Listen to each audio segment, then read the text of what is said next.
subscription. Next, 832 divided by 8.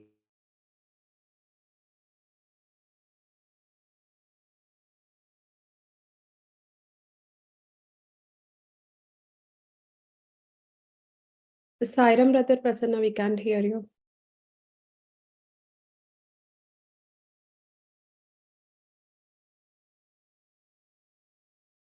Can you hear me, Sairam? Yes. Yeah. Sairam, everyone. Thanks for joining. Let's get started with 3 ohms and a prayer to Swami.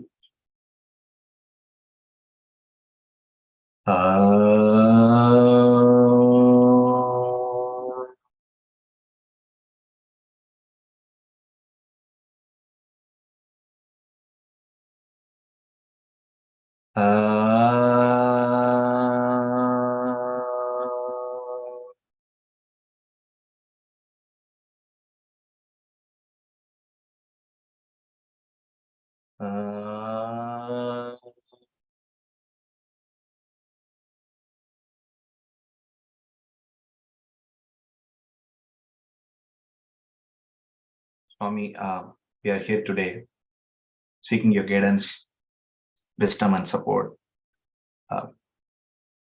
as we begin this meeting. Please engage us in a meaningful discussion to be as a community here and help us engage more and get connected with you, Swami. Thank you.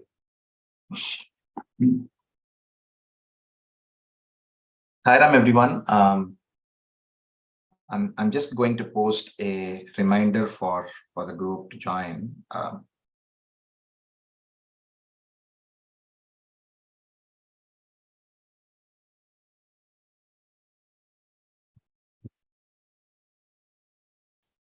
So today we are going to have sisters Lakshmi, Sunitha, and brother Prashant, Thipparthi. Both of them are here with us today. Both of you hopefully are going to be okay getting this telecasted into our YouTube channel. If you have any concerns on any of that, please do let us know. Thank you, Sairam. Ram, brother, thanks. I'm good with the telecast. Yeah. Thank you, brother. With that being said, let's get started with a brief intro about Sister Lakshmi. Sister Lakshmi lives in Dallas and has been in software and data engineering throughout her career. She's currently playing a leadership role in JP Morgan. Lakshmi Sunitha's great grandfather came to Swami's fold in 1960s. She learned about Swami from her mother, and she believed in Swami through her experiences. She volunteered in Prashant from 2005 until 2010 for different festivals and participated in several service activities in India.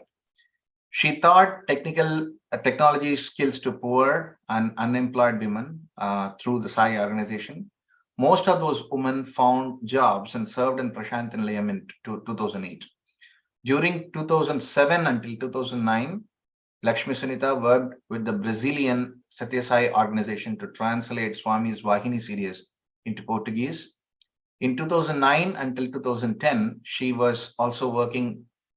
She worked on a lot of DVD learning, the Vedas on the Latin America Zone 2 Sai group to translate the meaning of Vedas into Telugu. She has written Telugu poetries or done translations for programs performed in Prashant Nilayam. Sister Sunitha has mentored students and many professionals at all skill levels since 2002. From 2010 onwards, she actively participated in Denver, Richmond, and Dallas Sai Center activities. Sunitha graduated from SSILP in 2008 and 2018 and 19 program, and is part of SSILP committee right now. She is currently serving an SSC teacher, SSC committee member, and is a SSC graduate of 2019. Welcome, Sister Lakshmi Sunitha. Over to you. We are eager to hear your experiences with Swami. Sure. Without any much delays, I'll hand over the podium to you, Sairam. Thank you, brother. So when you asked me about sharing some of the experiences, I was thinking about where do I begin, right? His grace and his love is infinite. And it's difficult to pick where do I begin. And here is where I thought maybe a good point, right? So my great grandparents were Sai devotees. They had interviews and several experiences. And when I was born, Swami actually blessed me with Vibhuti, and he said he's going to be with me throughout my life. That's what he said to my mom.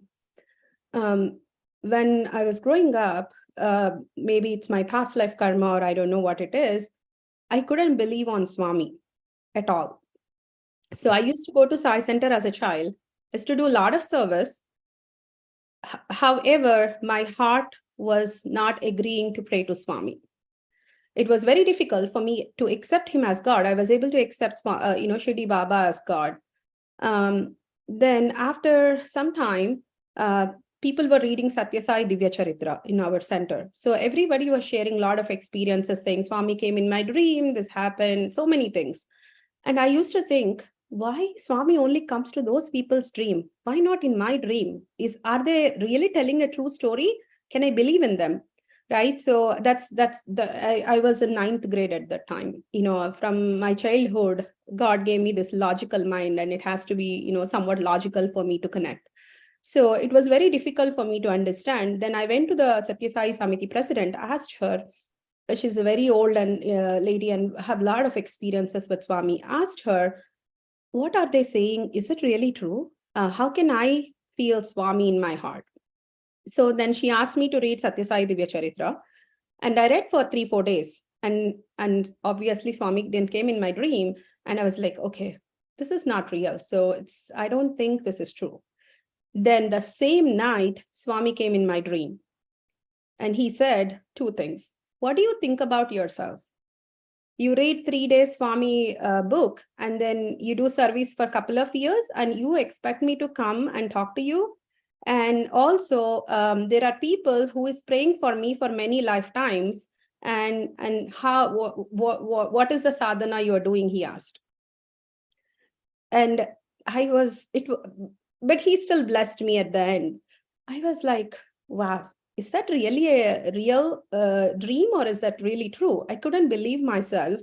And then I got into the worldly matters, and it was difficult for me. I was like, on and off.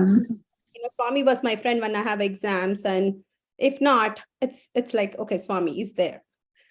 When I was in my engineering final year, I got a job in the campus, and my dad got very, very sick. We couldn't afford to pay my college fees.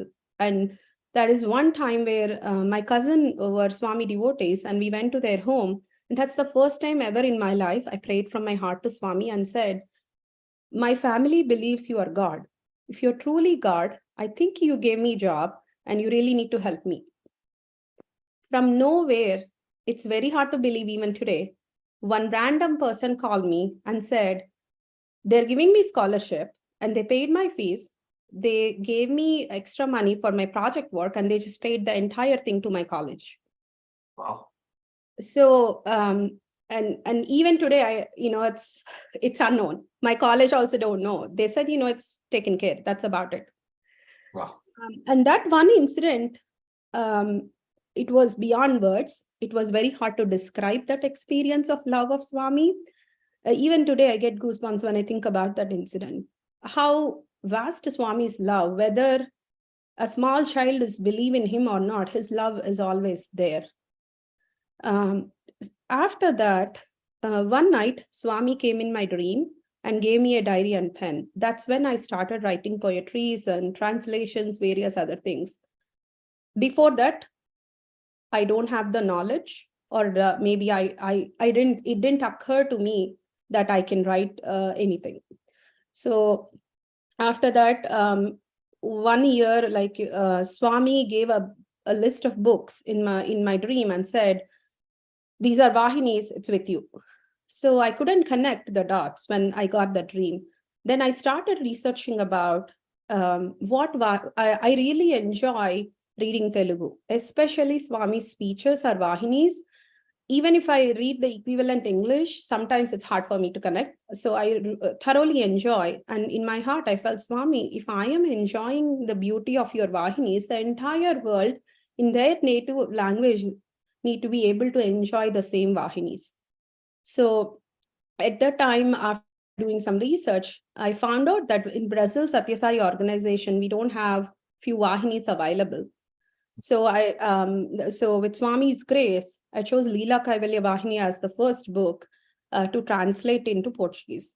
Again, I'm an instrument of what his guidance is. When I started, I don't know Portuguese. I don't know any foreign languages, right? So Swami came in Brazilian Satya Sai organization coordinator, national coordinator stream and said, there is this person from Hyderabad, Lakshmi Sunitha, is going to reach out to you on Vahini translation. You need to help. Swami said this? Yeah, to her dream. Oh, wow. I didn't know that, right? So I just randomly sent an email to Brazilian organization saying, I want to work on Swami's Vahinis. How can I, proceed? And at that time, we don't have Zoom and we had only Skype. So she scheduled a call and she was literally in tears. And I couldn't understand, why is this person crying in the call, right? Then she was telling me what happened and how Swami has directed her. And then we started the saga of translating Vahinis into Portuguese with different people and everything. Then when we started working on the Vahinis, we put the copy of Vahini book, the first version, in front of Swami's picture. I had a Swami's picture in my house and we put it in front of Swami's picture. And Swami gave corrections on page 1, page 5, page 6, things like that, right? So in Portuguese. Then we corrected with another person's help. Then Swami blessed, right, in my dream. Again, as human being, I want a physical acknowledgement, not just dream. So my cousin was studying in Parthi and we nicely decorated the book and sent it to Swami for his blessings. Swami glanced at the book from far and said, how many times you guys show me this book? Stop showing me anymore. Okay. Is what, and my cousin was kind of, in front of his friends. His friends thought Swami was scolding him. He was like, you showed it to Swami and then why are you sending it through me? Right. So that is his love, his compassion, his grace. So then we translated Vahinis, then we did some books in Parthi, and there are various occasions Swami has blessed. Another one such incident, right, in Hyderabad, we thought we'll help the females who are underprivileged and teach them computer skills and give them a career. Because all these have several difficult stories in their personal life. So when we started choosing them, and with Swami's grace, we were able to coach a lot of women. And miraculously, his grace, again, in 3 months, all of them have started believing in Swami. They all got jobs. And in fact, when we showed each of their pictures in Parthi, Swami looked at and asked, oh, this person, they got the job. And he has so much love for women, and especially this group. He asked details about everything. And after they all came for Sahasrapurna Chandra program that was done in Parthi. They all came for service in Parthi as Swami's escorts. Again, if God believes in, or if his grace is there, we have seen again and again, time to time, even a normal person can do any translations, any singing, any of that, and become his devotee. Again and again, has been proven through my experiences. Another one such incident before coming to US, this was in 2009. I was supposed to go to Parthi service for Swami's birthday. And Swami came in my dream and said, you are celebrating my birthday in America. And I'm like, are you joking? I don't even have a visa at that time. This was on October 6th. Most of the years, every year, I used to get Pada Namaskaram in my dream from Swami. Oh, wow. So that was one such year. So he said, I'm like, this cannot be real. His birthday is November 23rd. There is no way I can get visa before November 23rd and I'll be in US. To my surprise, in few days, I got L1 visa. I was in US, and November 22nd is when I landed in US. Wow. And 23rd, I attended Swami's birthday in Jersey City Samiti. Edison, right? Again, before that, he assured me, because I was very much involved into a lot of activities in India. So he assured me, wherever you go, I will be there. And the people who picked me from the airport are Sai devotees. I stayed with Sai devotees in New Jersey. After that, I moved to Denver. Unknowingly, my roommate is a Swami student. And I moved to Lynchburg, and my manager is Swami student. He is just there. And then we moved to any place, he's just there around me in some form or fashion and was helping me all around.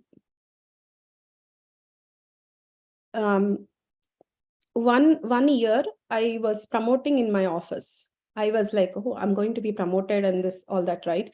So it wasn't announced in my office. It's a leadership role I got promoted into at 1 year. Before the promotion was announced, Swami came in my dream and said, it's my grace. It's my grace where you are. He was explicitly saying that in my dream. And that puts me in a very humble, and his grace, without his grace, even an ant cannot move, even one place to other. Those are few such instances, brother. If there is anything specific. Oh, that's great. So, I mean, it's great to know like how you have experienced Swami from being. I think most people can connect, at least here, right? If you see most people in the US, at least they can definitely connect to what you're saying. Have you ever been physically in touch with Swami? Meaning, have you ever had a physical interaction with Swami, or no? So I didn't had an interaction physically. However, we were when we did Parthi service, we had several first-time darshans, and then he gave vibhuti and things. Okay. And honestly, I don't know what to even speak. Okay. So I didn't had that kind of physical experiences. But one incident I can share in our home in US is when my kids were playing in basement. Actually, before that, one more, right? So one time I got very sick, and Swami came in my dream and said, I'm coming to your home. I'm like, how do I expect in America that Swami coming in my home?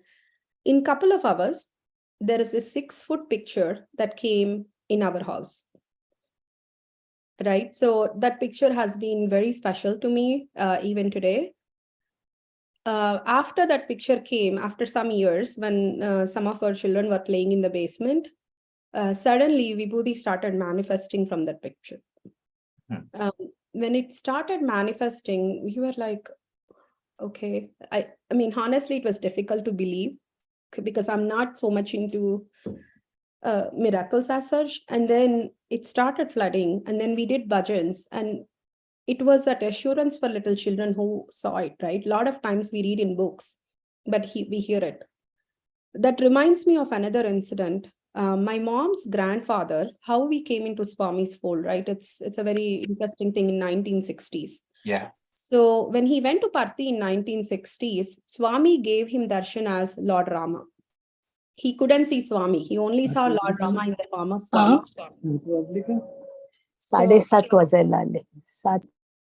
So he came home and wrote poetry on Lord Rama, my great-grandfather. And then Swami visited our native place, it's Repale, visited the place, and this old man went to give the poetry to Swami. When he was trying to give, the Sevadal didn't allow him inside, and because Swami was sleeping. And he was a little bit offended. So he's like, if you are my Rama, you have to see my poetry. Next minute, he fainted right there. His soul went to Swami, gave poetry, and Swami gave him as Rama darshan. And then outside, all Sevadal was scared. What happened to this old man? Now we said, no, how do we explain to Swami all of that? Then he went to Rama, got the darshan. And then later, Swami took the poetry, and then his soul came back to his body. And then he explained to everybody there. After that, my great-grandfather came home and said, just pray to him. He's all forms, all names, all gods. That's it. That was one message. And And after that, there were so many incidents in our family. It has proven again and again. He's one form, all names, and he's just there. I mean, when you say this, I'm literally getting goosebumps. Really, hearing all the experiences. Frankly, sister, it's wonderful to hear. Frankly, right? If you see a lot of us, at least the youth here in the US, who are mostly born and brought up in the US. I don't know why I picked you. Frankly, I don't know what told me to pick you, but something was kind of telling me to reach out to you. Right, for the mice ionization, I was like trying to find people. I know Prashant was already available from the last session. He was supposed to talk from the last session. So we had one person ready, and the other one, I was thinking maybe we should reach out to somebody in San Antonio or from Dallas. So initially I kind of also went to San Antonio folks to kind of see, but I had something in my thing to say, hey, no, let's call up Lakshmi Sunitha and check if she is available. Right. I had this within me, but for whatever reason, it did not. I did not put much attention to it, and then at the end, I thought, okay, let's reach out anyway, because the San Antonio person said no, so let's reach out and see if she's available, right? So that's how I reached out to you. Even, I mean, hearing from you, I think Swami, it kind of assures even that he puts only right people at right spot to even speak some experiences, right? It's not that everybody gets a chance to even come and explain some of this. Most people who are born here in the US, at least as YES, probably never had a physical interaction with Swami, or at least only 20% of the entire YA community probably have had some interactions with Swami, or even have seen Swami at this point, if you see. And the number is quite decreasing going forward. Right, either they are becoming older enough not to be a YA, or they are most of them have never seen Swami. They have only probably gone to Sai centers as SSC kids, probably, or some even came to Swami's fold much later, heard about him and joined Swami's fold, etc. But hearing from you is kind of assuring people on how he is right there, even when not available physically, right? When you gave those experiences of how he assured you that he would be with you all the time, and I mean, starting from your mother, you said you started with your mom getting a dream, and how that Swami's dream really means true dreams. And Swami, in fact, I kind of got a thought to touch upon what is a real Swami dream. When Swami says, "I'm coming in somebody's dream," I think I have come across this multiple times, but recently I stumbled upon it once again, probably a week ago or something. I don't know why I stumbled upon it. Now I perfectly have a situation to go back and explain what I read also, right? Swami says that I only come when there is a true Swami dream. It really means when you get up after your dream, you truly remember every inch of what you had in your dream. It is not about having a vague dream or anything as such. That is what he calls as ajirna. So basically, you probably had an ajirna and you slept off and you had something stumbling upon. It's not probably a true Swami's dream. And some people get dreams like, hey, no, Swami. I think we even had in our YA retreat how Brother Chetan Bhai explained on how Swami comes to a person's dreams and asks people to do a certain thing versus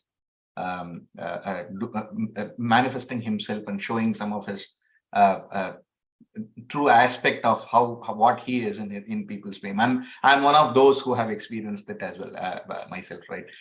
So hearing from you is a lot. I think I can exactly correlate. And you started with how you were completely non-connected initially, and only dream. It was probably a way for you to get connected with Swami initially, right? Yes, only was a dream was connected, and there were few more incidents. I don't know if I can say dream or not, right? It's hard to explain. So when I was got the opportunity to translate Shirdi Sai Baba literature, and I did like some work on Shirdi Sai Baba books as well. So when I was doing that work, there were places where I couldn't figure out what to write in Telugu. it was very difficult to explain his glory. And this was when I was 20, right? So I was not super fluent. And I used to go to pray to Swami, and then somehow the hand used to just go and go and go. And then when we finished the book, Swami, in fact, came in my dream and blessed me with a pearl necklace, meaning he accepted. I was always nervous because his glory is very hard to explain. It's only can be experienced. So that kind of puts how you have minimized what you are really there when you approach writing a literature or looking at a literature, and you basically allow Swami to work through you, and basically you added Swami and allowed him to work through you, being an instrument. And that's when Swami manifested himself more in a way where you probably would never have even thought of even writing a literature, being being a very simple person coming from a simple background onto writing literatures on different languages. Now, how did you even so did you learn Portuguese especially for Swami's translation works, or how did it even start? My favorite quote is, "You be the flute and let the Lord play the music." Yeah. Right. Yeah. So when we think about that for Portuguese, when we started this initiative, I don't know anything about Portuguese. Even today, I'm not fluent. Right. I started learning about Portuguese since I'm from a software background. I was able to write software to do translations into Portuguese. Oh. And then the software do the first output, and then I did the second output. Then the Brazilian Satyasai organization did the third output, and then we submit to Swami finally. And we also did program in Parthi Guru Purnima. I think it was 2009. We did a program, the Brazilian Satyasai organization, and I was part of that program. We also wrote all the songs that were in Portuguese to Telugu, so Swami can read it. And how beautiful our Lord is. He looked at the pamphlet and said, Teluga, Swami ki chala santosham. He looked at Telugu and said, Swami is very happy seeing in Telugu with Portuguese. And one thing I learned from them is lot of them, there were 200 people who came from Brazil. Half of them have never seen Swami physically, have not been to Parthi. And when they were doing the program practice in the hall, they were all in bliss dancing with the music, Brazilian music, right? The Portuguese songs. And Swami, in fact, sent Chakravarti Garu saying, they're just dancing with bliss when they're practicing. And that's one big lesson I have. And with unity is another thing he said. That's one big lesson I learned. We might do several performances in front of Swami or attempt to do. The one thing is we need unity and love for Lord, unlimited, unconditional love for Lord. And when they performed in Parthi as well, Swami was in pure bliss. When we sat in right in front of Swami and have seen him, it was pure bliss. That is one such thing I learned. It's important to perform in front of Swami, but it's also important on how we connected internally with Swami. Yeah, I mean that kind of puts you in the spot where I want to ask you about how are you even connected more. When you say you were completely not even aware initially, that's what the initial question that I had. Even you said you did not believe in Swami. You had just had a photograph of Swami at home. People were praying, and you were probably just glancing through it. You didn't believe that he was God or whatever. What is that one pressing thing? Is that you said a dream, but were you expecting? And you also mentioned later in your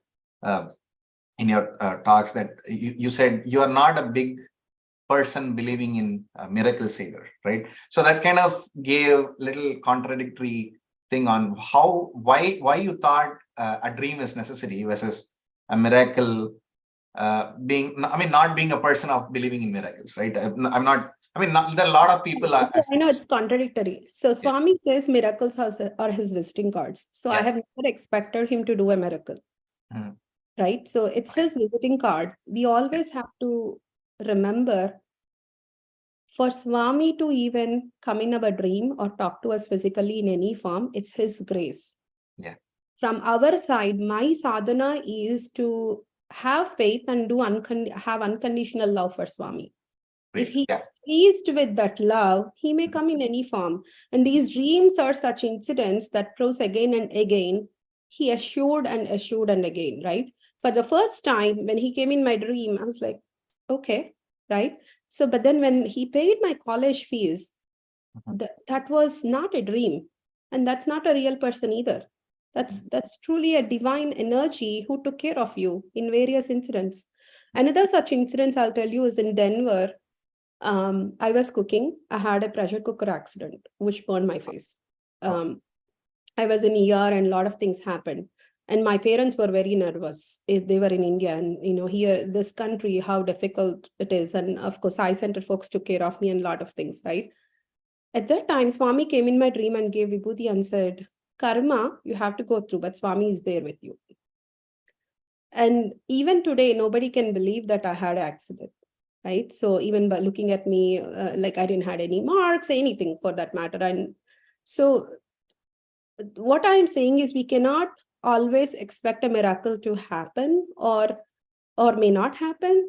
One thing we always have to believe in is whatever happens, he's just there. Great. Keep doing your work, and Swami is there to take care of you when and where he is required to be taken care of. Like basically, Yeah, whenever he's where you just are required. yeah, he is just absolutely there. That is definitely true. I think all of us can attest to it. How Swami comes and get connected to each one of us in places where we are absolutely needing Swami, where a support of some kind of a nature is needed for us as a human to come and kind of support us more, either physically or mentally or some of that sort, right? Like I think a lot of us can also attest to having subtle miracles, I would say. I think very subtle miracles, right? Not necessarily a vibhuti flowing from a picture versus Swami coming in dream or things like that, but more a subtle thing where you basically probably prayed more internally to Swami, or even you did not even pray, right? Probably you just had a thought, you thought, hey, let it happen more smoothly. And that particular event or that particular thing that you prayed for kind of happens all of a sudden with nothing connected to it at all, and gets manifested as such. When you actually keep doing his work, your work is automatically taken care of. I think all of us can definitely attest to it. And thanks for sharing that wonderful experience, sister. I think I'll open up for questions first. And then I'll come back in and maybe pose more questions. People, if anyone has a question with Sister Lakshmi Sunitha, please unmute yourself and speak up, or you can even post your question in the chat and I can ask that question to Sister.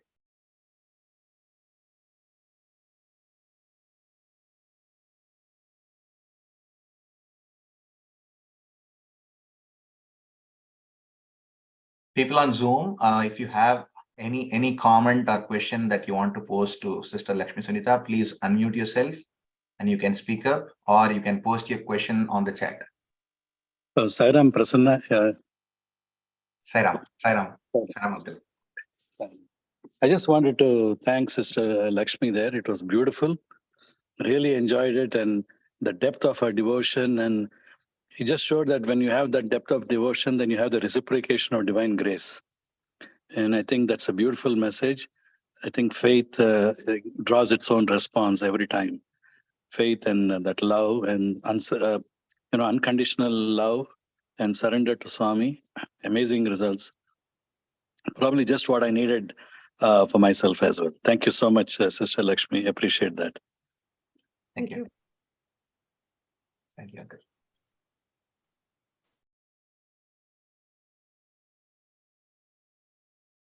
I will post a question from my own side before I have people. If people have questions, please take a moment and you can probably post your questions on the chat.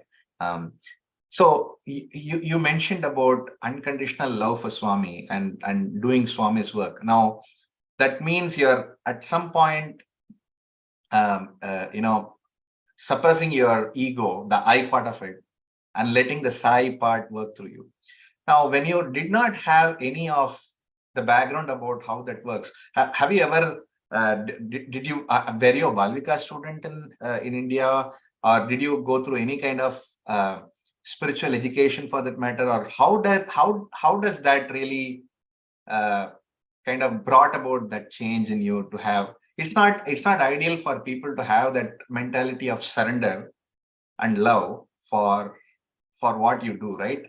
Most mundane people, at least 99% of us, right? We do things, we know Swami is there for us, but we also care, worry, if not go pray, sometimes even yell at Swami for things that we need, rather than going and letting him work through his own way of taking care of things, right? He has a way to take care of things. Now we go and interrupt him and saying, saying, you know, I need this, I need this, I need this. Now, either you do that as a prayer, sometimes you yell at Swami, sometimes you be his friend and say, hey, no, why don't you help me? Sometimes it's nothing and you probably just cry and ask for help. Now, how does that, and all of this are even for people who are into Swami's fold, who grew up in Swami's fold, who had a lot of, learning onto how Swami gets connected and everything. But now I didn't hear from you anything about SSC or any Balvikas or any kind of a spiritual education background that you went through. But I saw you also getting connected more, I would say more faster, more efficiently than others. How did that really happen? You know why I started with his grace? I'll tell you one funny incident. In 1983, Swami gave interview to my mother and said, in Parthi, and said, you're going to go home and you'll get a wedding match to get married. And you're going to marry that person. And he's not going to become Swami devotee, he said. Okay. So growing up, I didn't have Swami's picture in our house. Okay. But my mom had several interviews before marriage and bhajans, like super involved. And she has to accept Lord's will, right? So she got married to my dad. My dad is very spiritual. But he was not able to believe Swami as God. So that is the reason I used to go to Sai Center once in a while when I was a child with my mom and attend some activities. I was not a Balvika's child for the same reason as well, because even like in some years when I went to serve in Swami's, like medical camps, cleaning, various things, right? My dad used to say, we have a cleaner in our house and why would you go clean there? And then Swami used to say, it's okay, I'm there for you, right? So, well, then after a few years, one time Swami said, as a family, you all come to Parthi. And then my dad came that year. So my parents live in Parthi. Was that in dreams or what? How did in dream he said, all family come to Parthi, and next day me and my mom booked tickets, and my dad said, I'll join you. Oh wow. Okay. And so my parents live in Parthi today as well, right? So however, my dad respects him, but he thinks Shiva is the God. Right? So that's why I'm saying, even knowing Swami, hearing Swami, experiencing Swami is his grace. His, our sadhana, we do it. And depending on how much sadhana we did, it is purely his grace that takes us back. And just one incident of poetry, I'll say it, right?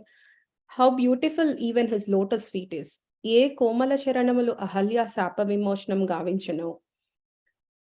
Meaning the lotus feet that, made ahalya from a stone, right? So that's that one. And the next sentence is, Ye pavana charanamalu kalindiki padamudral anugrahinchano. Right? So Kalindi, Krishna's avataram, he gave the feet. His feet blessed Kalindi, right? E pavitra charanamulu nundi Triveni sangamam udbhavinchano. In Shirdi Sai avatar, we got Triveni sangamam. E pavana charanamulu nundi Kanyakumari mutyala haramto muddidano. In Satya Sai avatar, Kanyakumari, has gave a pearl necklace to Swami's feet. Such are his feet. When we hold his feet, it's his grace that will drive us everywhere. And I see a question came through. Yeah. Did you feel you lost connection with Swami, and how did you establish your connection back with Swami? That's a good question. So I think I don't know about lost connection, but I definitely had up and downs in my sadhana, right? So when I was working in Parthi or when I was doing Swami's projects, it was much easier to be with Swami and fully connected. After my children are born, I was focusing more on my children, so spent less time on Swami's literature, right? So at that time, I was on and off kind of thing. Sometimes I was able to read, sometimes I was not able to read. Again and again, he has a way to bring you back.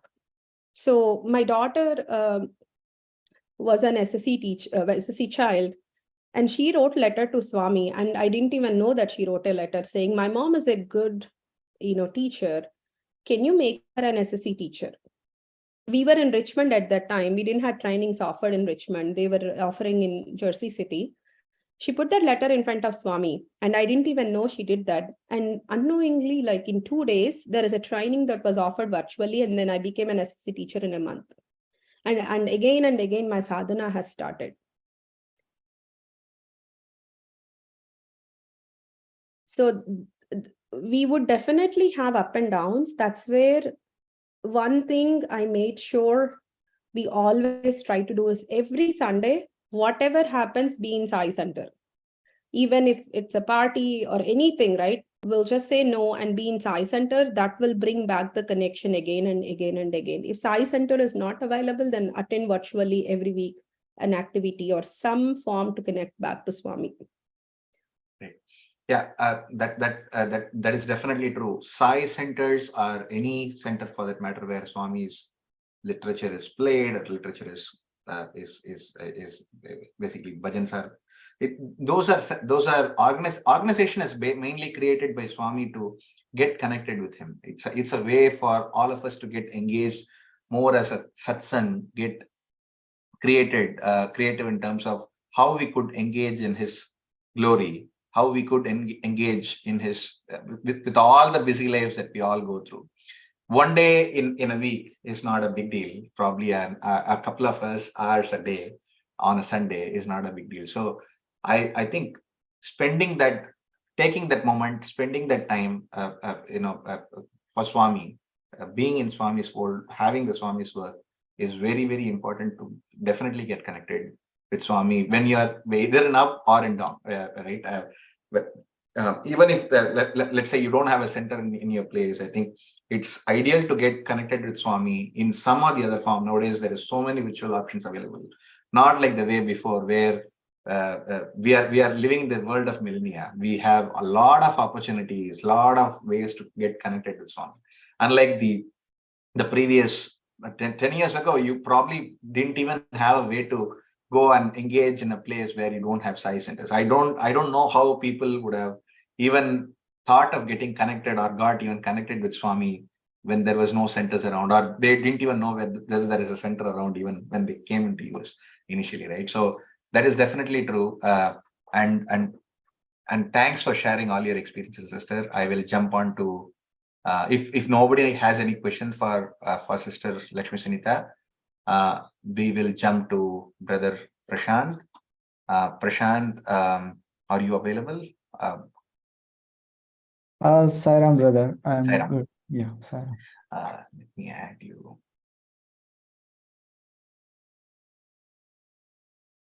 Sairam, Brother Prashant. Sairam.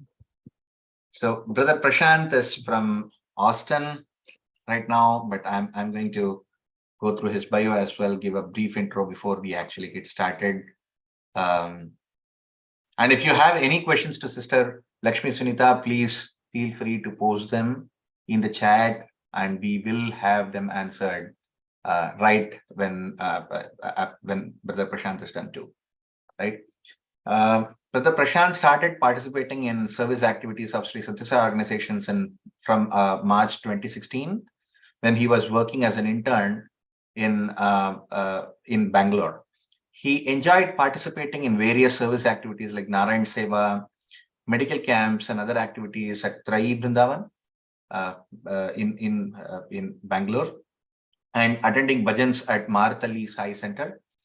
He moved to Boulder, Colorado in August 2018 for his master's and continued to attend Sai Center activities and got the opportunity to take part in service activities. He has served as Region 6 EnviroCare representative and media coordinator for Sri Sathya Sai Center of Boulder for a shorter stint. Now he is currently in Austin. And welcome, brother. Over to you without much delays. I would like to go over your experiences with Swami. Thank you. Yeah, Sairam everyone. So just so I just prepared some slides so that I remind Yeah. I just follow the flow You chronology. want to share anything, by the way? Let me share. Okay. You can now try sharing. I made you co-host. You can see my screen now? Yeah, we can. Yeah, sure. Okay, sure. So again, I pray to Swami that he should be with me throughout this satsang. So how it started and everything is like, I was just, I was in Bangalore during my final semester in my bachelor's. And so I was doing internship, and then so I was just free on Saturday and Sunday. So I was just thinking I could, go and participate in some volunteer activities, or, join some Seva organization. So I was looking for what organization I should go and try. So I was just, I was thinking about Akshay Patra Foundation, where they serve the meals for the children, children in government schools. And then I was staying in an apartment, and on my way to the apartment, I just saw, Swami's hospital board, like a direction board, Sri Sathya Sai Hospital, Whitefield, Bangalore, on the way towards the Whitefield. And I thought, like, I can just go and check whether I know that, have a good impression about Swami's hospital, thinking that, it serves poor people for free of cost. So, and I thought, like, I can just go and check with them if they have any volunteer opportunities.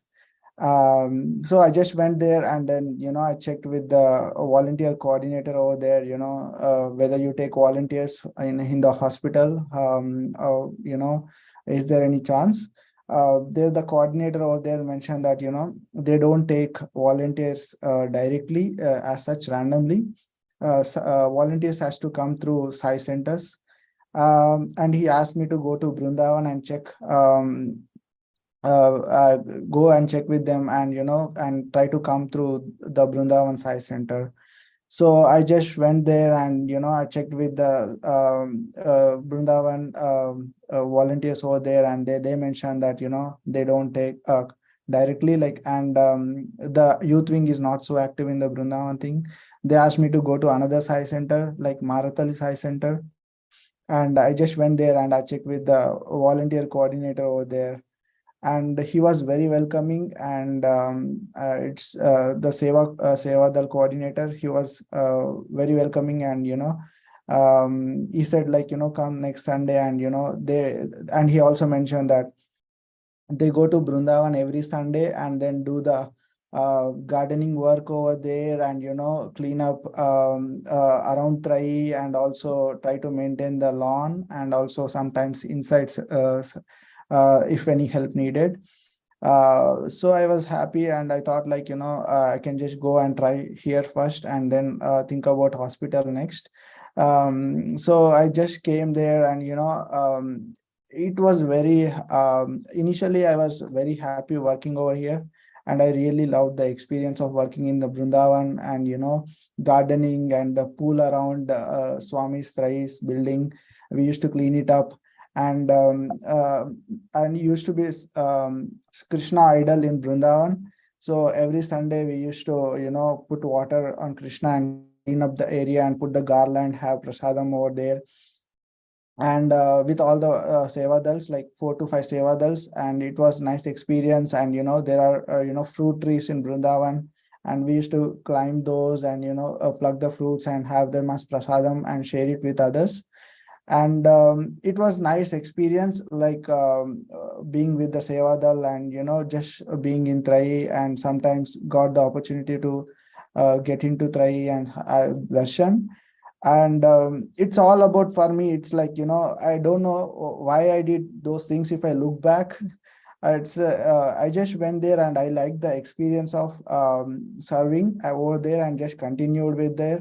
And every fourth Sunday, we used to have the medical camp in Brindavan, where all the people used to come, and so doctors used to come, and then doctor used to look after the patients and give the prescriptions and medicines. And also we used to serve the food, and just I used to participate and help them in the activities, in the management and everything, and also other activities in the Brindavan. So initially I was not into Swami, and I was like, he's just person, and I think he's a good person. He's just helping people. And even if some Sevadal comes and tries to show me Swami's quote, or Swami's video or anything, I just used to stay away, and just I used to try to focus only on the things which I need to do, and which can help people. So that's all my focus. But slowly, I kind of like the environment in the Sai centers. And the first service activity is like, on Aradhana Day on April 11th. So we went to, like, in Bangalore, they prepare for food for, like, at center location, like for more than 1 lakh people or so. So every center goes and collects the food and then distributes in the areas where the needy people are. And then I participated in the, like, activities, and it was very fulfilling experience to serve the people who are needy. And that's how it started, and just all the service activities, and nothing else. And it's just going on. And later it was other various other service activities, like we used to cook food for around 1,000 to 1,500 people in big vessels like this, in every fourth Sunday, and then every third Sunday, I guess. And then we used to serve shelter home the food. And we like, everything was made with good quality, and then to have good taste. And then to serve at the shelter home and also orphanage home. When I went there, and it was like, the kids used to literally ask, like, we want this food, if possible every Sunday. It's not Sunday, one Sunday per month or so. It's just like, it's all service. And we were touched, and we used to pack the food in packets. And service Evadals used to take this food and distribute the people, for the needy people in around Bangalore. And then the other nice experience was like, every first Sunday, or like, first Saturday, we used to go to the remote villages around the Bangalore. And it was all YAs, and we used to go Friday night, and we used to stay in the remote government schools in remote villages, where there is no electricity also. And it was like, a whole night we used to have bhajans, and then cut the vegetables. And early in the morning we used to cook the food, and doctors used to come and look after the patients in the villages. And it was not only the service. And we used to literally, if you go to the remote villages in around the Bangalore, it was like, mountains and everything. Once we finished the cooking and everything, and we used to just go into the, like, there used to be waterfalls around there, and go for hiking and everything, all the YS. We used to Swami also make sure that we had nice time after work.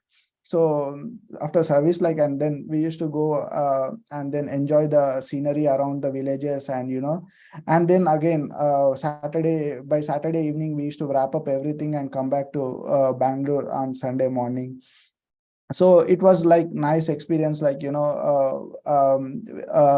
the villagers who need the eye test or the dental or any other things. So we used to select the people, and then they were brought to Bangalore and then operated for cataract and any other things, and given specs, and then again they were they were sent to their like villages. So it was all like service, and I initially, and but later I, when I feel like, when you see the aeroplane from the large distance, you just feel it as a tiny object, but when you come closer to it, you get to know, like, the magnanimity of the aeroplane. So that's how I, when I started reading Swami's literature and other things, and I felt like really it's connecting, it's a service, but there is much greater things to service. And as like, so just to say that, if you think about me, like, before 2016, I was like, mostly I believe in God, but never into some gurus or kind of thing. But now I feel like, um, Swami is like, you can just hold you, and then, can. I feel like he is, as sister mentioned, that, he's there with you all the time, and, not sure like why and what, like, I just feel like he's there, and when you need him, or when you feel the need, and he will be there always. And just don't ask too many questions. Yeah, you can ask, but after a certain point, you just trust and follow the instructions and whatever he said. So that will help you out. And so after, like, then I was continuing the service activities, and I was happy in Bangalore, and then I moved to masters um, in Boulder, like for, at University of Colorado Boulder, and then I was doing masters over there, and I continuously every Sunday I attended Sai Center in Boulder, and I was very touched by the kind gestures by the center members over there. Every Sunday they used to come to my home and pick me up, and then take me to the center, and then again drop me back. And I really, initially I was just more into the service and everything. When I attended the study circles in Boulder Sci Center, and some brainstorming, I felt like, Swami's message, as like I just so I kind of feel like, Swami can make, I just feel like, if you take one step towards Swami, and Swami will just take 100 steps towards you, and then try to keep him with you. And I also feel like, Swami can make any person who couldn't save even Rama to write Ramayana. Like, in one of the, I was reading one article shared by a student in the Satisai students blog spot, and there, once when the drama is happening, I think Swami talks about Valmiki, and he says, like, he was not able to say Rama before, but I made him to write Ramayana. So I just feel the same. And then I was, after my masters, I moved to Seattle, and there I got the opportunity to serve as the Enviro Care Coordinator for Region 6 for a short stint. And there we took up the project of Seeds of Love and offering by Region 6 for Swami's 96th birthday. uh, yeah, 96th birthday. So where we had like 96 plants of love as offering, where we conducted the tree planting of service activity. And also we asked every devotee, every center member or every devotee to grow a plant in their home, and then water it. Like, think about Swami whenever you see the plant in their home, and also when you water for the plant. And also other service activities like second chance, um, where the like center members like can donate the things which they were not using, um, like if they have not used any particular item for last 2 years, and then they don't think that they will use it for the next 2 years. We thought that that thing can be donated, so that the item gets the second chance to serve others, and also people who are in need will also get benefited from that. So, and then I moved to Austin, and so that's my story. And so, and like just to mention, I'm not sure whether it's incidental or not. So I got the name Prashant from Prashanti Nilayam. None of my relatives are devotees, but my father went to Prashanti Nilayam when I was a toddler, just Puttaparthi, because one of member in our village was severely sick. So my grandfather thought, my grandfather took her to the doctor, and then the doctor mentioned there that she needs to be operated, and it was very costly process. So they asked, they suggested my grandfather, you can take her and check in Puttaparthi. If they take her in, she might survive, or else it's up to God, kind of. So then my grandfather thought, okay, we can take her to Puttaparthi and check whether they will take in or not. And so when my grandfather was taking her to the hospital, Puttaparthi, and he needs some help, so he asked my father to accompany him. So he went there, and he loved the environment of Prashanti Nilayam students, and the silence over there, and everything.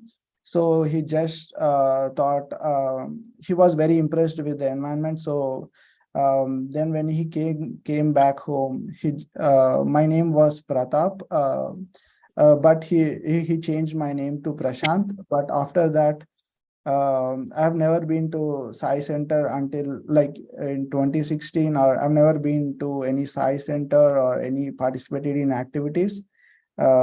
Just started in Bangalore, and I got I got to know about this story in 2017 itself. When I was in Bangalore, my parents visited Bangalore, and then I just asked them to come to Brindavan also, to visit the Brindavan. And then when we were visiting Brindavan, then my father said that, so your name Prashant came. I named you as Prashant because I went to Puttaparthi when you were toddler, and then I just took the Prashant from there and just named you as Prashant. So yeah, that's how that's the my story, brother. Yeah. You see how Swami connects to each one of us very differently. And today, if you see both of you guys who are being host here, both of you had experiences where you probably I mean, Sister Lakshmi probably saw Swami, did not get involved much, not more physically, only through dreams, etc. And you probably got your name, but never knew that you got your name through Swami, and later stumbled upon randomly getting connected with Swami. I don't know what you can call this as, right? It is purely a miracle. This is what we would like to call a miracle as, right? Like these are what those subtle miracles are ideally. How he comes and influences each one of them. And when I hear your story, I'm like taken aback. I mean, believe me, a lot of people in India who are from the non-Sai fold, probably they understand a little bit of service, what organization does. Some of them probably definitely heard about the hospitals that the organization operates, has been operating for such a long time, but would never think about how I can be part of it. Now, what is that thought process in you that kindled you to get into particularly Swami's thing? I mean, I know you probably, I mean, as a non-devotee, as a person who is completely not connected with anything related to Swami at all, how did he even get that connection to say you were not part of SSC, you did not grow up in Swami's fold, you probably never even saw Swami or never heard of Swami or anything, but you went to Bangalore, you stumble upon probably a board which says here is a way to hospital, and then you decide to directly go on. And I mean, most people would go there probably as a patient or probably would take people because there is a free hospital running, etc. But I have never heard a person going for the first time looking for opportunities to volunteer and serve. that was definitely a moment of very strange, or rather, I would say a more if you probably look back, I can only relate that only Swami can do such miracles. I don't know if I can relate to anything else and call that anybody else. What did push you? What is that one thing that pushed you, brother, in terms of getting into getting more involved as a volunteer initially and slowly getting transformed into Swami's fold? How did that even happen? Yeah, yes, brother. If I look back, it looks like a miracle to me also. So I used to wake up early in the morning on Sunday, and then by 8 o'clock I used to be there in Brindavan. And by just running to the station and catching the train and going to the Brindavan. And my friends usually think strange because on Sunday morning, why did he is waking up and why he is going and why he comes again in the afternoon, and like we used to have lunch we used to have lunch with our friends on Sunday afternoon, like most of the times. And after some time, like from March I started missing them birthday lunches and everything. And where he is means like he went to somewhere. And when did he go, in the sense like my friends used to say he waked up at like 7 o'clock and then he ran and he's not here. And so but I liked it. I liked that experience of being in Brindavan. And I'm not sure either it is a magnet or I'm not sure. I think Swami pull or whatever it is. I just used to wake up and then run on Sunday, and I don't know why. And I just used to go there and enjoy the experience in Brindavan, like, serving it and being in Trai. And one more thing is like, the real shock for me is like, one of the person in my office while working, he is born in Swami's fold, and his name is Sai, and his father is Swami's devotee, and he named him as Sai, and he was around 45 years old or something. And then when suddenly on some random day, he said like, I said like, I go to Brindavan sometimes to everything. Oh, you go to Brindavan? Where did you go in Brindavan? I say like, I get into Trai and even into inside, and then even on where Swami used to stand and give darshan, I go there and try to clean, and even Swami's chair, and I just try to clean up. He's for 45 years, he can't even enter the gate into the Trai. Like he just has the darshan of Trai from outside the gate itself, but he never got the chance to get in for 45 years. And then he was shocked that, whether he was, my next question is like, you are a Swami's devotee or Swami student, or your parents are. I said, no, I'm just a random person. I am just a volunteer. I just say that, and he was like literally shocked, and he didn't say anything and just moved on. So it's just Swami's will, and as Swami mentions, like, once even if 1,000 elephants pushes you, you can't even enter into the gate of Prashanti Nilayam without my will. So I think so. It's purely Swami's will. I guess I'll just say. Yeah, certainly Swami's will. I think both Sister Lakshmi and you. I can only say it's purely your past karma, right? And all of us are also the same. I would strongly say, without his will, none of us would even be in the Sai's fold or Swami's fold, for that matter, enjoying what we do every day, enjoying the presence of Swami, contemplating on Swami, adding him, and at least be in the fold for for this long. I mean, all of us here can certainly attest to it and say, how did we even enter? If you think a lot of us around do not get that opportunity to enter Swami's fold, even if they get pushed, like what you said, even if 1,000 elephants come and push you into the gates, none of them get the opportunity to come and be part of the fold, enjoy that opportunity, enjoy that and release that moment of service, right? The other question that I had was, what is that transformation that service brought in for you, right? When you say you served, what is that one thing you said you're getting, you cherished every moment of that service. What is that one thing that kept you from going each time to go back and do the Gram Seva or the Narayan Seva each time? And what is that one thing that kept pushing you? There should be some part of your experience, some personal, some minute, subtle thing in your mind that kept doing it. What is that one thing that you relish from that experience? Yeah, initially it's like, just help people, and I tried everything. I'm not like, I kind of felt like initially logical person. Just do what you like.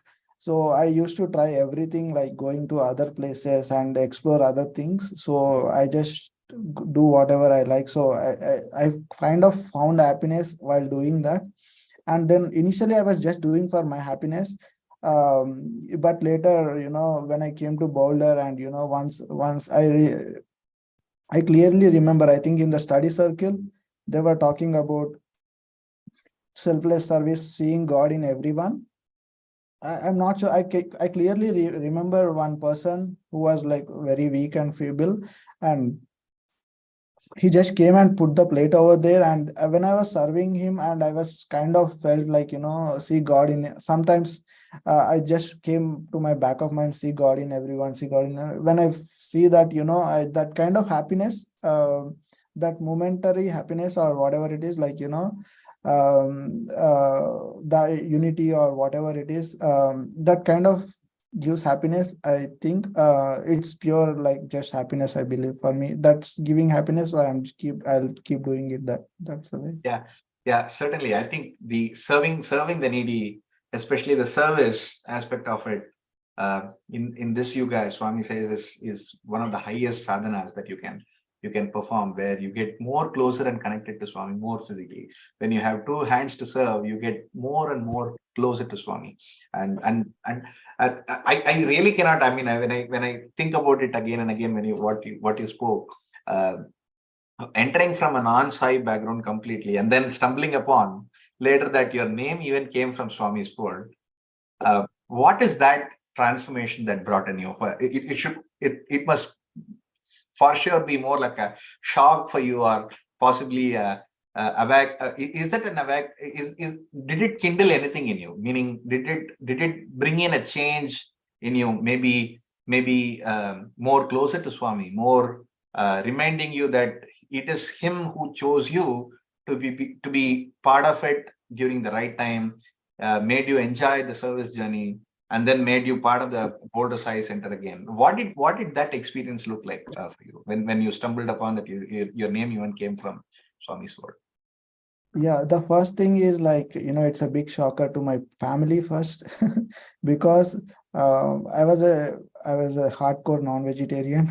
Okay. So when I stopped, like, when I thought to stop the non-veg in 2017, they never thought that I will be able to even So you continue stopped it. for one. Yeah, Wow. they never thought, like, I'll be able to even continue without eating non-veg for 1 month. Uh-huh. So they were sure that, he'll come back and eat. First thing, my father was very unhappy that, because the way he shows the love, or the relatives shows love towards me, is like, cooking what I like the most. And whenever I go to their place, or whenever I go to home from my hostel. Uh-huh. So my father was very unhappy that, I stopped non-veg. And then so, like, when I in 2018, when I came for masters, they thought, like, he somehow he survived for 1 year, and when you go to the masters, he can't because he has, or there won't be any other food in US. Or but still, like, it is 2023, and there are no thoughts. of like, it's just pure Swami's thought. Like, if again, I was talking to one brother on the other day. If you are suppressing your desire, then you might be great. But if you don't have the desire at all, like, that's Swami's greatness. Like, if I don't get that craving, and that Swami's will, like, just as brother Chetan mentioned in our YA meet retreat, Mhm. he just got the Swami's message, like, this will be your last bite. Yeah. And then he was not able to, like, he didn't get the craving later. Yeah. So that's a big shocker for my family. And they were like initially unhappy, but like later, okay, they understood and they were okay, that's fine, kind of. And but later, like now, it's not like, if this past karma, Swami will be there always without, doing any if you don't take one step, Swami will not also take the other 99 steps. So we can't take guarantee Swami will be there always. Like, he's there, but your connection you can't take guarantee. So recently I was through a very low phase. That's why I asked sister. I was After some time, my parents started believing in Swami by looking at the transformation I had. Like, I know I was a very aggressive kid, in the sense, like, angry, in the sense, like, I used to respond, and I kind of became calm, and the people around can feel that, the peace, the peacefulness. And even my friends who were like, my school friends, felt like, I became very calm and quiet compared to what I was in school. And like, like this year, like my father, someone came to gave a gift of Swami's photo. Someone from the Central Trust came to our hometown and gave a Swami's photo and diary to our neighbor.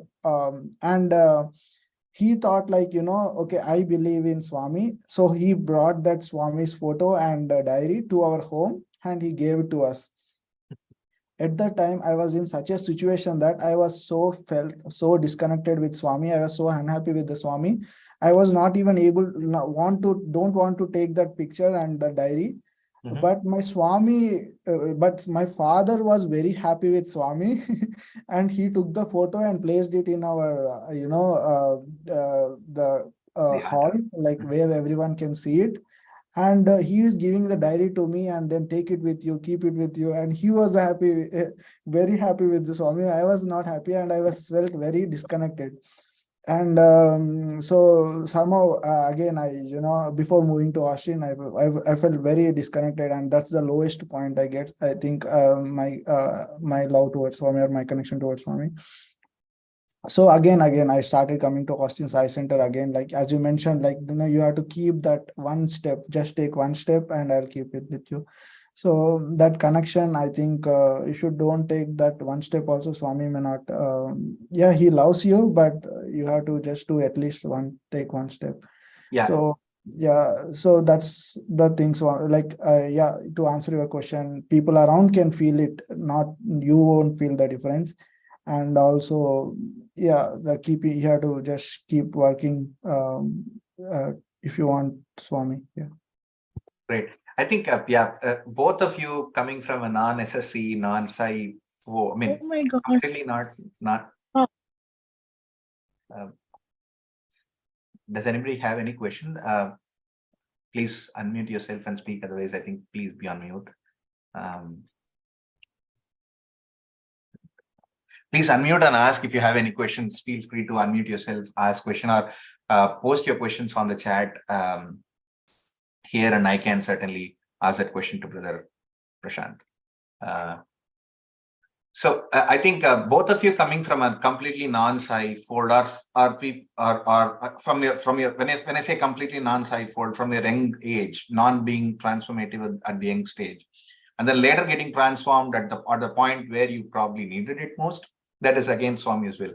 The ups and downs. I think all of us have ups and downs in life where at times how much ever we try, we don't get connected to Swami. Or even if there might be moments where I think we probably don't take that one step that you mentioned, and you probably lie low for some time until you have you are basically kindled by Swami and pulled you back, getting pulled back again into Swami's fold somehow through his miracle, right? All of that just reminds us that whether you are part of Swami's fold, whether you have your ups and downs in your life, whatever it may be, just keep doing your personal sadhana, right? The personal sadhana could be reading literature. It could be reading Swami's literature in particular. It could be just following what Swami really said, loving all and serving all, helping everyone, hurting no one, seeing Swami in everyone, and some of much basics than some of much basics than even believing in Swami or getting connected to Swami, as Swami, thinking that Swami being an avatar or Swami being being God or whatever, right? Even if you don't believe in it, keep doing what you're doing, and at that point, I think Swami definitely gives you his card, reaches out to you, makes you get connected to himself, clings on people, puts all of his magnets and pulls you back to his fold, and keep doing, and he keeps doing that, how much ever, whether you are physically there, whether he is physically available for you, whether it's a miracle that happened to you through dreams or whatever. It could be 100 ways that he does, but he has his own way of doing things, and those are really, really wonderful ways of allowing him to work through you, right? Adding Swami, allowing Swami to work through you is very important in those aspects. Suppressing our own, when you say, when the I is not available, then Swami Sai manifests himself, right? That reminds me that our regional retreat is coming, and it's going to be on the Labor Day weekend on the theme I to Sai, from ego to awareness. I strongly recommend all of us who have not signed up so far, please do sign up. There are limited accommodations available at this point, so I mean, if you need any help in signing up for the retreat, please reach out to any of the center officers or regional officers that you know of, or you can even reach out to me. I'll be happy to provide you with any details that will be needed for getting you into the retreat. And thank you so much, Brother Prashant. I will open up for questions more to either Brother Prashant or to Sister Lakshmi Sunitha. Please post your questions here in the chat, and we'll be happy to answer that. Sarah. What is happening? Sairam, Prasanna, can I just make a quick comment? Sairam, uncle, please. Yeah. Sairam, Brother Prashant, thank you for sharing. You brought back memories of Brindavan to me. Thank you so much for doing that. I lived those memories through you in this moment. And also what I really I'm grateful to Swami that actually, to be honest, I forgot that today is your session. I was, for some time in the past, it used to be on Fridays, So I'm thinking Friday, but then I accidentally came up on that WhatsApp chat, and Brother Prasanna said, hey, you started, you can join. So I just joined, and then I'm so happy that I did that, because whatever, love that Swami wanted to share with me, he shared through both of you, all three of you actually, through Sister Lakshmi, through Brother Prashant, and also Brother Prasanna, for the connecting conversations that you had, or the questions and all that. I'm really grateful. And though you all are much younger in age, I think your wisdom is far beyond your age. And I really salute all of you for that. And thank you for being role models, even without knowing that you are role models. And I think that is the sweetness of this whole thing. Thank you so much. I'm so grateful to Swami. And I offer my namaskarams to each one of you, heartfelt. And you are also, I would say, advanced souls in a young bodies. Thank you very much, Sairam. Thank you. Thank you, uncle. Saram. Go ahead, sister. No, I was just saying thank you. Saira. Yeah. It's not a question, but I just wanted to share a comment as well. Is it okay? Yeah, please go ahead. Any comment, questions, please do. Sure. I just wanted to say, when brother was talking about the food choices and everything, it so resonated so much just talking, it felt like, the Swami was reminding that why he made me to do that as well. So I just wanted to, probably share the same thing when Baba asked me to quit meat. And that was the thing that, which was, I was holding it for a very long time, and I couldn't do it for a longest period of time. But when I did that, I didn't. I should say that, how much closer that I was to Swami, and then that brought back, and like how brother was saying, that you put one step and Swami would take the next 99 steps, right? But that changed my life. That changed my spiritual journey into it. And when and also to look back, anything that you are so determined to do for so many years, and any time that we are going into the low phases, and that's where Swami reminds you, see, you could do some of the things that probably you felt that you couldn't, but you go back to the choices that you make, and then you go back to what you have done and be more determined, and feel more self-confident in terms of doing other things even during the low phases, right? So I just wanted to thank both sister and brother for sharing experience and bringing back to some of the things as why we did that, and how you feel good about it, and then how you have to put the steps forward and make the right choices and move forward. Thank you. Thank you, Sister Lina, for sharing.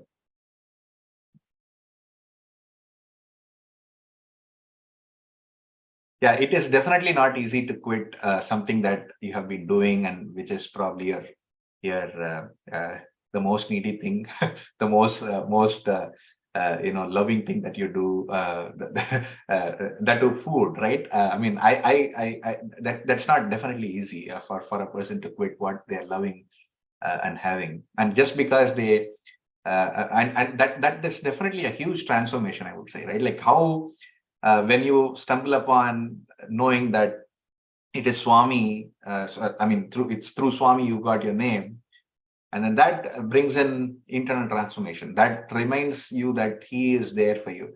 That kind of kindles and says, hey, I'm there. I'm definitely pulling you with all the double strings, 10 strings in my hand, and I'm going to pull you further more, right? And those lows in your life are the places where I think we should remind ourselves on and relish those moments that we had in the past, right? And that will definitely push you back into Swami's fold at any point of time. When we start relishing those moments of joy and happiness that we probably had through whatever means of service, devotion, any other activities that we probably did and got connected to Swami in the past. Those are moments that brings us back again to Swami's fold. When it is time for us to get into the fold. So with that, I think anybody else have any questions for that matter? If not, I think we will call it done. And thanks both to Brother Prashant and Sister Lakshmi Sunitha for having come here in our busy day. I know it's a Wednesday evening. It certainly is a busy day for everyone. We have schools for tomorrow. Kids are going back to school, etc. I wanted to give that moment, thank everyone to having come here on a busy day and enjoyed Swami's experiences. Thank you, everyone. Sairam. Thank you. With that, let's conclude with one Om and three Shantis. Brother Prashant, you want to lead the prayer? Sure, brother. Sure. Om Shanti Shanti Shanti. Thank you, everyone.